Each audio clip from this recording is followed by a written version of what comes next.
Hello viewers, আসসালামু আলাইকুম। আপনাদের সাথে শেয়ার করব কিভাবে রান্না করা মাছ মাংস বেশ কিছুদিনের জন্য সংরক্ষণ করে রেখে খাওয়া যায়। তো চলুন দেখে আসি আজকের ট্রিক্সটি। তো আমি এখানে মাছগুলো খুব ভালো মতো ক্লিন করে নিয়েছি। দিয়ে দিব স্বাদ মতো লবণ, সাথে অ্যাড করব এখানে হলুদ গুঁড়ো, দিয়ে দিব স্বাদ মতো মরিচ গুঁড়ো, সাথে অ্যাড করব জিরা বাটা, দিয়ে দিব এখানে 2 টেবিল চামচ পরিমাপ সরষের তেল। এখন সবগুলো উপাদান খুব ভালো মতো মিক্সড করে নিব, যেন মাছের ভেতরে সবগুলো মশলা উপাদান খুব ভালো মতো যেতে পারে। তো মাছ রেডি। এখন নিয়ে নিয়েছি আমি এখানে মুরগির মাংস। তো এগুলোকে আমি খুব ভালো মতো ক্লিন করে নিয়েছি। তো দিয়ে দিব এখানে স্বাদ মতো লবণ, সাথে দিয়ে দিব এখানে হলুদ গুঁড়ো, দিয়ে দিব স্বাদ মতো মরিচ গুঁড়ো, সাথে অ্যাড করব এখানে 1 চামচ জিরা বাটা, সাথে অ্যাড করব 2 চামচ পরিমাপ আদা রসুনের পেস্ট।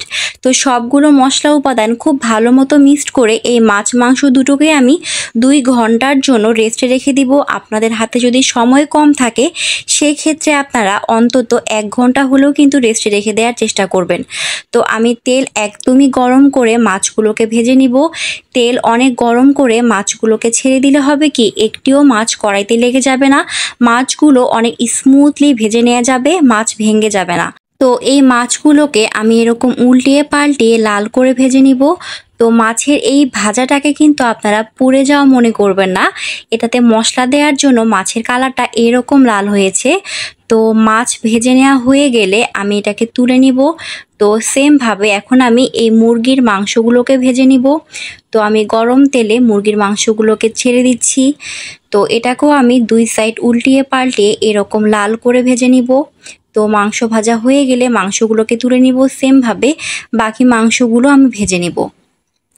তো মাংস ভাজা হয়ে গেলে আমি দিয়ে দিব এখানে পেঁয়াজ কুচি।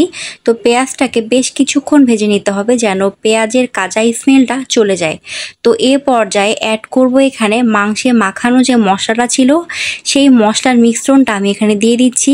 তো এটাকেও বেশ কিছুক্ষণ খুব ভালো মতো কষিয়ে নিতে হবে। এ পর্যায়ে যখন আসবে তখন দিয়ে দিব এখানে ভেজে রাখা মুরগির মাংস। তো এই মশলার সাথে মাংসগুলোকে আমি প্রায় 10 মিনিট মতো খুব ভালো মতো কষিয়ে নিব। তো এই মশলা কষানো কিংবা মাংস কষানোর সময় একদমই পানি অ্যাড করা যাবে না। চুলার হিট লো রেখে এই মাংসটাকে শুধু তেল এবং মশলার মধ্যেই খুব ভালো মতো কষিয়ে নিতে হবে। তো এ পর্যায়ে আসলে এটাকে আমি নামিয়ে নিব। তো আমি এই মাছ মাংস দুটোকে আলাদা আলাদা বক্সে করে নিয়েছি। তো বক্সের ঢাকনা খুব ভালো মতো দিয়ে এটাকে আমি ফ্রিজে নরমালে রেখে সংরক্ষণ করব।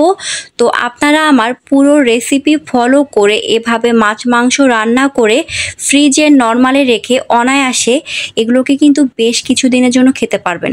তো এইভাবে সংরক্ষণ করে খেলে মাছ মাংসের টেস্ট একদমই নষ্ট হবে না। মাছ এবং মাংসের দুটোরে যে মুচমুচে ভাবটা, এটা কিন্তু থেকেই যাবে। তো অনেক সময় দেখা যায় যে কাজের প্রেশার বেড়ে যায়, কিংবা আপনার হাজবেন্ড কিংবা আপনার ফ্যামিলির মানুষজনকে রেখে আপনাকে বেশ কিছুদিনের জন্য বাইরে যেতে হতে পারে। তো সেক্ষেত্রে রান্না করার একটা টেনশন থেকে যায়। তো সেক্ষেত্রে আপনারা আমার পুরো রেসিপি ফলো করে অনায়াসে এভাবে মাছ মাংস ফ্রিজে রেখে সংরক্ষণ করে খেতে পারেন। তো ভিউয়ার্স, আজকের এই ট্রিক্সটি কার কাছে কেমন লাগলো অবশ্যই তা কমেন্টে জানাবেন। Thank you. Let's see the next video.